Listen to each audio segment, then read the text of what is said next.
ದುಡ್ಡು ಕಾಸಿನ ವಿಷಯಗಳಲ್ಲಿ ಸಾಕಷ್ಟು ಸಮಾಧಾನ ಇದೆ. ಉತ್ತಮವಾಗಿರ್ತಕ್ಕಂಥ ಹಣದ ಹರಿವು ಬರುತ್ತೆ.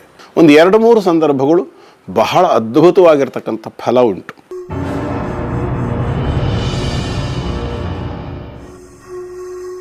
ಓಂ ನಮಃ ಶಾಂತಾಯ ದಿವ್ಯಾಯ ಸತ್ಯಧರ್ಮ ಸ್ವರೂಪಿಣೆ ಸ್ವಾನಂದಾಮೃತ ತೃಪ್ತಾಯ ಶ್ರೀಧರಾಯ ನಮೋ ನಮಃ. ಸದ್ಗುರುಭ್ಯೋ ನಮಃ. ಓಂ ತತ್ಸತ್. ಆತ್ಮೀಯ ಬಂಧುಗಳೇ ನಮಸ್ಕಾರ. ಚಂದನದ ಗುಡಿ ಯೂಟ್ಯೂಬ್ ವಾಹಿನಿಗೆ ನಿಮಗೆಲ್ಲ ಸ್ವಾಗತ. ಬಂಧುಗಳೇ, ನಮ್ಮ ಚಾನಲ್ನ ಸಬ್ಸ್ಕ್ರೈಬ್ ಮಾಡಿಕೊಂಡು ಬೆಲ್ ಐಕಾನ್ ಪ್ರೆಸ್ ಮಾಡೋದು, ಹಾಗೆಯೇ ನಮ್ಮ ಚಾನಲ್ನ ವೀಡಿಯೋಗಳನ್ನು ಲೈಕ್ ಮಾಡೋದು, ಶೇರ್ ಮಾಡೋದನ್ನು ಮರಿಬೇಡಿ. ಹಾಗೆಯೇ ಯಾರ್ಯಾರು ಸಬ್ಸ್ಕ್ರೈಬ್ ಮಾಡ್ಕೊಳ್ಳದೆ ನೋಡ್ತಾ ಇದ್ದೀರಿ, ನಿಮಗೂ ಕೂಡ ಥ್ಯಾಂಕ್ಸ್ ಹೇಳ್ತೀನಿ. ಜೊತೆಯಲ್ಲಿ ದಯಮಾಡಿ ಸಬ್ಸ್ಕ್ರೈಬ್ ಕೂಡ ಮಾಡ್ಕೊಳ್ಳಿ. ಯಾಕೆ ಅಂತಂದರೆ, ನೀವು ಸಬ್ಸ್ಕ್ರೈಬ್ ಮಾಡಿಕೊಂಡಷ್ಟು ನಮಗೆ ಹೆಚ್ಚು ಪ್ರೋತ್ಸಾಹ ಮಾಡಿದ ಹಾಗೆ ಆಗುತ್ತೆ.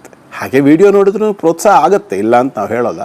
ಆದರೆ ಸಬ್ಸ್ಕ್ರೈಬ್ ಮಾಡಿಕೊಂಡ್ರೆ ನೀವು ನಮ್ಮ ಒಂದು ಪಂಗಡಕ್ಕೆ ಅಥವಾ ನಮ್ಮ ಗುಂಪಿಗೆ ಸೇರಿಕೊಂಡ್ರಿ ಅನ್ನೋಂಥ ಒಂದು ಸಂತೋಷ ಅಲ್ವಾ ನಮಗೆ. ನಮ್ಮ ಗುಂಪು ದೊಡ್ಡದಾಯಿತು, ನಾವು ಬೆಳವಣಿಗೆಯನ್ನು ಹೊಂದಿದ್ವಿ, ಸಹಜವಾಗಿ ಒಂದು ಖುಷಿ ಇರುತ್ತೆ ನಮಗೂ. ಹಾಗಾಗಿ ನಿಮ್ಮ ಪ್ರೋತ್ಸಾಹಕ್ಕೆ ಒಂದು ಮಾರ್ಗ ಅದು. ನಮ್ಮನ್ನು ಪ್ರೋತ್ಸಾಹಿಸ್ತಾ ಇದ್ದೀರಿ ನೀವು ಹೇಳೋದಕ್ಕೆ. ಅದೇನು ದೊಡ್ಡ ವ್ಯತ್ಯಾಸ ಏನಾಗೋದಿಲ್ಲ. ಅದಕ್ಕೇನು ಯೂಟ್ಯೂಬ್ನವ್ರೇನು ಚಾರ್ಜ್ ಮಾಡ್ತಾರಾ? ಏನಿಲ್ಲ. ಹಾಗಾಗಿ ಒಂಚೂರು ಪ್ರೋತ್ಸಾಹ ಇರಲಿ ನಿಮ್ಮ ಕಡೆಯಿಂದ ಅಲ್ವಾ, ಅದನ್ನು ನಾವು ಬಯಸ್ತೇವೆ. ದಯಮಾಡಿ ಪ್ರೋತ್ಸಾಹ ಮಾಡಿ. ಈ ಒಂದು ಸಂಚಿಕೆಯಲ್ಲಿ ನಾವು ಈ 2024ನೇ ಇಸವಿಯ ಮೀನರಾಶಿಯವರ ಮಾಸ ಭವಿಷ್ಯ, ರಾಶಿ ಭವಿಷ್ಯ ಹೇಗಿದೆ ಅನ್ನುವಂಥ ಒಂದು ಚಿಕ್ಕದಾಗಿರ್ತಕ್ಕಂಥ ಗಮನ ಹರಿಸುವಂಥ ಒಂದು ಪ್ರಯತ್ನ ಮಾಡ್ತೇವೆ.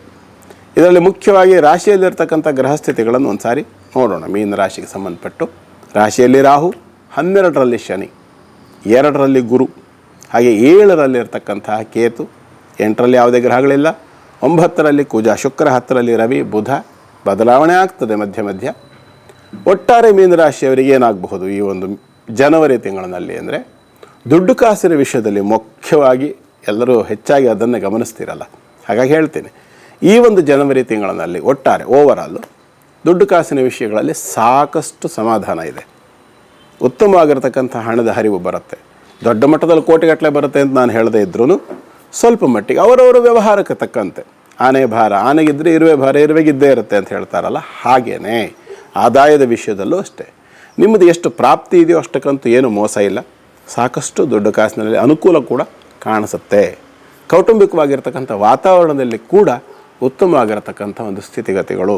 ಅಪರೂಪದ ವ್ಯಕ್ತಿಗಳನ್ನು ದರ್ಶನ ಮಾಡ್ತಕ್ಕಂಥದ್ದು, ಬಂಧುಗಳ ದರ್ಶನ ಮಾಡ್ತಕ್ಕಂಥದ್ದು, ಸ್ವಲ್ಪ ಮಟ್ಟಿನ ಪ್ರಯಾಣ ತೀರ್ಥಕ್ಷೇತ್ರಗಳಿಗಿರಬಹುದು, ಅಥವಾ ಸಜ್ಜನರನ್ನು, ಸಾಧು ಸತ್ಪುರುಷರನ್ನು ಭೇಟಿ ಮಾಡಲಿಕ್ಕಾಗಿ ಹೋಗ್ತಕ್ಕಂಥದ್ದು, ಪುಣ್ಯ ಸಂಗ್ರಹ ಮಾಡ್ತಕ್ಕಂಥ ಕೆಲಸ ಕಾರ್ಯಗಳನ್ನು ಮಾಡುವಂಥ ಲಕ್ಷಣ. ಕಾರಣ, ಮೀನರಾಶಿಯಲ್ಲಿ ಇರ್ತಕ್ಕಂತಹ ರಾಹು ಸಾಕಷ್ಟು ಮಾನಸಿಕವಾದ ನೆಮ್ಮದಿಗೋಸ್ಕರ ಈ ಕೆಲಸಗಳನ್ನು ಮಾಡಿಸ್ತಾನೆ. ಪಂಚಮಾಧಿಪತಿ ಆಗಿರತಕ್ಕಂತಹ ಚಂದ್ರ ಕೂಡ ಆಗಾಗ ಸಂಚಾರದಲ್ಲಿ ಇರ್ತಕ್ಕಂಥ ಸಂದರ್ಭದಲ್ಲಿ ಸ್ವಲ್ಪ ಮಟ್ಟಿನ ಬೇಸರವನ್ನು ಕೊಡ್ತಾನೆ. ಒಂದು 2-3 ಸಂದರ್ಭಗಳು ಬಹಳ ಅದ್ಭುತವಾಗಿರ್ತಕ್ಕಂಥ ಫಲ ಉಂಟು. ಹಾಗಾಗಿ ಈ ತಿಂಗಳು, ಜನವರಿ ತಿಂಗಳು, ಮೀನರಾಶಿಯವರಿಗೆ ತಕ್ಕ ಮಟ್ಟಿಗೆ ಉತ್ತಮವಾಗಿರ್ತಕ್ಕಂಥ ದಿನ. ಆರೋಗ್ಯದಲ್ಲಿ ಕೂಡ ಸಾಕಷ್ಟು ಚೇತರಿಕೆ ಕೂಡ ಕಾಣಿಸ್ಲಿಕ್ಕೆ ಅವಕಾಶ ಇದೆ. ಕೆಲಸ ಕಾರ್ಯಗಳಲ್ಲಿ ಸಾಕಷ್ಟು ವೃದ್ಧಿಯನ್ನು ನೋಡ್ತಕ್ಕಂಥ ಲಕ್ಷಣ ಇದೆ. ಸೂರ್ಯ ಯಾವಾಗ ಜನವರಿ 2ನೇ ವಾರದವರೆಗೂ ಧನುರಾಶಿಯಲ್ಲಿದ್ದಾಗ ಕೂಡ ಸಾಕಷ್ಟು ಉತ್ತಮವಾಗಿರ್ತಕ್ಕಂಥ ದಿನಗಳು. ದುಡ್ಡು ಕಾಸಿನ ವಿಷಯದಲ್ಲಿ ಅಂತಲ್ಲ, ಆರೋಗ್ಯದಲ್ಲಿ ಅಂತಲ್ಲ, ಪ್ರತಿಯೊಂದು ವಿಭಾಗದಲ್ಲೂ ಕೂಡ ನೀವು ಸಾಕಷ್ಟು ಒಳ್ಳೆಯ ಫಲಗಳನ್ನು ನೋಡ್ತೀರಿ. ಜೊತೆಯಲ್ಲಿ ದ್ವಿತೀಯಾಧಿಪತಿ ಆಗಿರತಕ್ಕಂತಹ ಮಂಗಳ, 8 ಮತ್ತು 3ನೇ ರಾಶಿ ಅಧಿಪತಿ ಆಗಿರತಕ್ಕಂಥ ಶುಕ್ರನೊಂದಿಗೆ ಭಾಗ್ಯಸ್ಥಾನದಲ್ಲಿ ತೃತೀಯಕ್ಕೆ ದೃಷ್ಟಿಯನ್ನು ಕೊಡ್ತಾ ಇರತಕ್ಕಂಥ ಸಂದರ್ಭ. ಸಾಕಷ್ಟು ಸಂಗಾತಿಗಳ ಮಧ್ಯದಲ್ಲಿ ಉತ್ತಮವಾಗಿರತಕ್ಕಂಥ ಮಧುರವಾಗಿರ್ತಕ್ಕಂಥ ಕ್ಷಣಗಳು, ಸಾಕಷ್ಟು ಉತ್ತಮವಾಗಿರ್ತಕ್ಕಂಥ ಒಂದು ಮನೆಯ ವಾತಾವರಣ ಕೂಡ ಸಾಕಷ್ಟು ಸುಖಕರವಾಗಿ ಸಮಾಧಾನಕರವಾಗಿರ್ತಕ್ಕಂಥ ಲಕ್ಷಣಗಳು. ಒಟ್ಟಾರೆ ಮೀನರಾಶಿಯವರಿಗೆ ಈ ಒಂದು ಜನವರಿ ತಿಂಗಳು ಅಂತಕ್ಕಂಥದ್ದು ಸಾಕಷ್ಟು ಶುಭ ಫಲಗಳು, ಸಾಕಷ್ಟು ಸುಖ, ಸಮಾಧಾನ, ನೆಮ್ಮದಿಯ ಕ್ಷಣಗಳನ್ನು ನೋಡ್ತಕ್ಕಂಥ ಅವಕಾಶ ಇದೆ. ಇದರ ಜೊತೆಯಲ್ಲಿ ಸ್ವಲ್ಪ ದೇವತಾ ಅನುಗ್ರಹವನ್ನು ಪಡ್ಕೊಳ್ತಕ್ಕಂಥ ಪ್ರಯತ್ನವನ್ನು ಮಾಡ್ತಕ್ಕಂಥದ್ದು ಸೂಕ್ತ. ಅದರಲ್ಲೂ ವಿಶೇಷವಾಗಿ ಅನ್ನಪೂರ್ಣ ಪರಮೇಶ್ವರಿ, ಅನ್ನಪೂರ್ಣೆ ಸದಾ ಪೂರ್ಣೆ ಶಂಕರ ಪ್ರಾಣವಲ್ಲಭೆ ಜ್ಞಾನ ವೈರಾಗ್ಯ ಸಿದ್ಧ್ಯರ್ಥಂ ಭಿಕ್ಷಾಂದೇಹಿ ಚ ಪಾರ್ವತಿ ಅಂತ ಶ್ಲೋಕ ಇರೋದು. ಕೆಲವರು ಅದನ್ನು ಜ್ಞಾನ ಸೌಭಾಗ್ಯ ಸಿದ್ಧಾರ್ಥಂ ಅಂತ ಕೂಡ ಬದಲಾವಣೆ ಮಾಡಿ ಹೇಳ್ಕೊಳ್ಳೋರು ಇರಬಹುದು. ನೋಡ್ತಾ ಇರೋಂಥ ನಿಮ್ಮವರಲ್ಲಿ ಕೆಲವರು ಇರಬಹುದು. ಎರಡೂ ತಪ್ಪಲ್ಲ. ಸೌಭಾಗ್ಯ ವೈರಾಗ್ಯ ಎರಡೂ ತಪ್ಪಲ್ಲ. ವೈರಾಗ್ಯವೂ ಕೆಲವು ಸಂದರ್ಭ ಸೌಭಾಗ್ಯವೇ ಆಗುತ್ತೆ. ಹಾಗಾಗಿ ಪರಿಸ್ಥಿತಿಗೆ ತಕ್ಕಂತೆ ಸಣ್ಣ ಪುಟ್ಟ ವ್ಯತ್ಯಾಸಗಳನ್ನು ಮಾಡಿಕೊಂಡು ಶ್ಲೋಕಗಳನ್ನು ಹೇಳಲಿಕ್ಕೆ ಅವಕಾಶ ಉಂಟು. ಅನೇಕರು ಮಂತ್ರಗಳಲ್ಲಿ ಕೆಲವನ್ನು ಸೇರಿಸ್ತಕ್ಕಂಥದ್ದನ್ನು ಮಾಡ್ತಾರೆ. ಹಾಗೆ ದಯಮಾಡಿ ಮಾಡಬೇಡಿ. ಯಾಕೆಂದರೆ ಮಂತ್ರಗಳನ್ನು ದ್ರಷ್ಟಾರರಾಗಿರ್ತಕ್ಕಂಥ ಋಷಿಮುನಿಗಳು ಭಗವಂತನ ಒಂದು ಅನುಜ್ಞೆಯಿಂದ ಪ್ರೇರಣೆಯಿಂದ ಕಂಡಿರ್ತಕ್ಕಂಥ ಒಂದು ಆ ಮಂತ್ರ ಭಾಗ ಏನಿದೆ ಅದರಲ್ಲಿ ಆ ಶಬ್ದಗಳೇ ಇರಬೇಕೇ ಹೊರತು ಅದನ್ನು ಬದಲಾವಣೆ ಮಾಡ್ತಕ್ಕಂಥದ್ದು ಅಷ್ಟು ಸೂಕ್ತ ಅಲ್ಲ. ಅದ್ರ ಹಿಂದೆ ಬಹಳ ಬೇರೆ ಬೇರೆ ಕಾರಣಗಳಿರುತ್ತೆ. ಒಂದೊಂದು ಅಕ್ಷರಕ್ಕೂ ಕೂಡ ವಿಶೇಷವಾದ ಅರ್ಥ ಇದೆ. ಹಾಗಾಗಿ ಅನ್ನಪೂರ್ಣ ಪರಮೇಶ್ವರಿಯನ್ನು ಈ ಒಂದು ಜನವರಿ ತಿಂಗಳಿನಲ್ಲಿ ಮೀನರಾಶಿಯವರು ಆರಾಧನೆ ಮಾಡ್ಕೊಳ್ತಕ್ಕಂಥದ್ದು ಅನೇಕ ಸಮಸ್ಯೆಗಳಿಂದ ಕೂಡ ಇದು ಪರಿಹಾರವನ್ನು ಒದಗಿಸ್ತದೆ. ಜೊತೆಯಲ್ಲಿ ಸಾಕಷ್ಟು ಸೌಭಾಗ್ಯವನ್ನು ಮನೆಯಲ್ಲಿ ವೃದ್ಧಿಕರವಾಗಿರ್ತಕ್ಕಂಥ ವಾತಾವರಣವನ್ನು ಹಬ್ಬಿಸ್ತದೆ. ಜೊತೆಯಲ್ಲಿ ಮುಖ್ಯವಾಗಿರ್ತಕ್ಕಂಥ ವಿಷಯ ಏನಂತಂದರೆ ಸಾಯಂಕಾಲದ ಹೊತ್ತು ವಿಶೇಷವಾಗಿ 6 ಗಂಟೆಯಿಂದ 7 ಗಂಟೆ ಮಧ್ಯಭಾಗದಲ್ಲಿ ಪ್ರತಿನಿತ್ಯ ಈ ಕಾಲವನ್ನು ಪ್ರದೋಷ ಅಂತ ಹೇಳ್ತೇವೆ.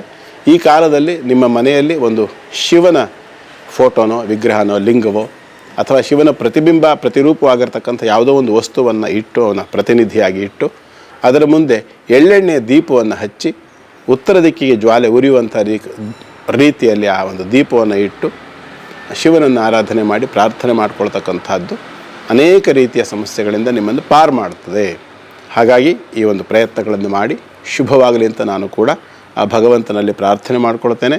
ಮುಖ್ಯವಾಗಿ ಮೀನರಾಶಿಯವರು ಈ ಒಂದು ತಿಂಗಳು ಸುಖ ಶಾಂತಿ ನೆಮ್ಮದಿಯಿಂದ ಕಳೆಯುವಂತೆ ಆಗಲಿ ಅಂತಕ್ಕಂಥದ್ದು ನಮ್ಮ ಪ್ರಾರ್ಥನೆ ಭಗವಂತನಲ್ಲಿ. ಇದರ ಜೊತೆಯಲ್ಲಿ ಒಂದು ವಿಚಾರ ಏನಂತಂದರೆ ಇಲ್ಲಿ ಹೇಳಿರ್ತಕ್ಕಂಥ ಫಲಗಳೇನೇನಿದೆಯಲ್ಲ ಇದೆಲ್ಲವೂ ಕೂಡ ಆಯಾಯ ರಾಶಿಗೆ ಸಂಬಂಧಪಟ್ಟು ಓವರಾಲ್ ಆಗಿ ಇರ್ತಕ್ಕಂಥ ವಿಚಾರಗಳೇ ಹೊರತು ಪ್ರತಿಯೊಬ್ಬರಿಗೂ ಇದೇ ಥರದಲ್ಲಿ ನಡೀತದೆಯಾ ಅಂತ ನಿಮ್ಮ ಪ್ರಶ್ನೆ ಇದ್ದರೆ ಕೆಲವರಿಗೆ ನಡಿಬಹುದು, ಕೆಲವರಿಗೆ ನಡೀದೇ ಕೂಡ ಹೋಗ್ಬೋದು. ಕಾರಣ ಅದಕ್ಕೆ ಅವರವರದೇ ಆಗಿರ್ತಕ್ಕಂಥ ಪ್ರತ್ಯೇಕವಾಗಿರ್ತಕ್ಕಂಥ ರಾಶಿ ನಕ್ಷತ್ರ ಆಗಿರುತ್ತೆ, ಹುಟ್ಟಿದ ಕಾಲ ಆಗಿರುತ್ತೆ, ಜನ್ಮ ಲಗ್ನ ಆಗಿರುತ್ತೆ, ದಶಾಭುಕ್ತಿಗಳಿರುತ್ತೆ. ಎಲ್ಲಕ್ಕಿಂತ ವಿಶೇಷವಾಗಿ ಅವರವರ ಪ್ರಾರಬ್ಧ ಅಂತಕ್ಕಂಥದ್ದೇ ಬಹಳ ಮುಖ್ಯವಾದ್ದಾಗಿರುತ್ತೆ. ಹಾಗಾಗಿ ವ್ಯತ್ಯಾಸಗಳು ಕಾಣಬಹುದು. ಅಂಥ ಸಂದರ್ಭದಲ್ಲಿ ಕೆಳಗಡೆ ನಂಬರ್ ಕಾಣಿಸ್ತದೆ ನಿಮಗೆ. ಆ ನಂಬರ್ಗೆ ನಮ್ಮನ್ನು ಸಂಪರ್ಕ ಮಾಡಿಕೊಂಡು ನಿಮ್ಮ ಒಂದು ರಾಶಿ ನಕ್ಷತ್ರಕ್ಕೆ ಮೀನರಾಶಿ ಆಗಿರಬೇಕು ಅಂತಿಲ್ಲ, ನಿಮ್ಮದು ಯಾವುದೇ ರಾಶಿ ನಕ್ಷತ್ರ ಇತ್ಯಾದಿ ಏನೇ ಇರಬಹುದು, ನಿಮ್ಮದಾಗಿರ್ತಕ್ಕಂಥ ಸಮಸ್ಯೆಗಳನ್ನು ನಮ್ಮಲ್ಲಿ ಬೇಕಾದರೆ ವಿಷಯವನ್ನು ತಿಳಿಸಿ ಭಗವಂತ ಅಥವಾ ನಮ್ಮ ಗುರುಗಳು ನಮಗೇನು ಪ್ರಚೋದಿಸ್ತಾರೆ, ಯಾವ ರೀತಿ ಪ್ರೇರಣೆ ಕೊಡ್ತಾರೆ, ಅದಕ್ಕೆ ಯೋಗ್ಯವಾಗಿರ್ತಕ್ಕಂಥ ರೀತಿಯ ಒಂದು ಪರಿಹಾರದ ಮಾರ್ಗವನ್ನು ಆದಷ್ಟು ಸುಲಭವಾಗಿರ್ತಕ್ಕಂಥ ಮಾರ್ಗಗಳನ್ನು ನಿಮಗೆ ತಿಳಿಸಿ ಆ ಮೂಲಕ ನಿಮ್ಮ ಜೀವನದಲ್ಲೂ ಕೂಡ ಸುಖ ಶಾಂತಿ ನೆಮ್ಮದಿ ಬರ್ತಕ್ಕಂಥ ಒಂದು ಪ್ರಯತ್ನವನ್ನು ಮಾಡುವ ಅವಕಾಶ ಭಗವಂತ ಕೊಡಲಿ ಅಂಥೇಳಿ ಪ್ರಾರ್ಥನೆ ಮಾಡ್ತೀನಿ. ನೀವು ಸಂಪರ್ಕ ಮಾಡಿಕೊಂಡು ನಮ್ಮಲ್ಲಿ ವಿಚಾರವನ್ನು ತಿಳ್ಕೋಬಹುದು. ಇದರ ಜೊತೆಯಲ್ಲಿ ಇನ್ನೊಂದು ಮುಖ್ಯವಾಗಿರ್ತಕ್ಕಂಥ ಒಂದು ನಮ್ಮ ಪ್ರಾರ್ಥನೆ ನಿಮ್ಮಲ್ಲಿ ಭಿನ್ನ ಏನಂತಂದರೆ ನಮ್ಮ ಈ ಚಂದನದ ಗುಡಿ ಚಾನಲ್ನ ಸಬ್ಸ್ಕ್ರೈಬ್ ಮಾಡಿಕೊಂಡು ಬೆಲ್ ಐಕಾನ್ ಪ್ರೆಸ್ ಮಾಡಿ ಚಾನಲ್ನ ಲೈಕ್ ಮಾಡಿ ಶೇರ್ ಮಾಡೋದನ್ನು ಮರಿಬೇಡಿ. ನಿಮ್ಮ ಪ್ರೋತ್ಸಾಹಕ್ಕಾಗಿ ಸದಾಕಾಲ ನಾವು ಕಾಯ್ತಾ ಇರ್ತೇವೆ. ಇನ್ನಷ್ಟು ಅನೇಕ ವಿಚಾರಗಳನ್ನು ಹೊತ್ತು ನಿಮ್ಮ ಮುಂದೆ ಮುಂದಿನ ವಿಡಿಯೋದಲ್ಲಿ ಮತ್ತೆ ನಾನು ಪ್ರತ್ಯಕ್ಷ ಆಗ್ತೀನಿ.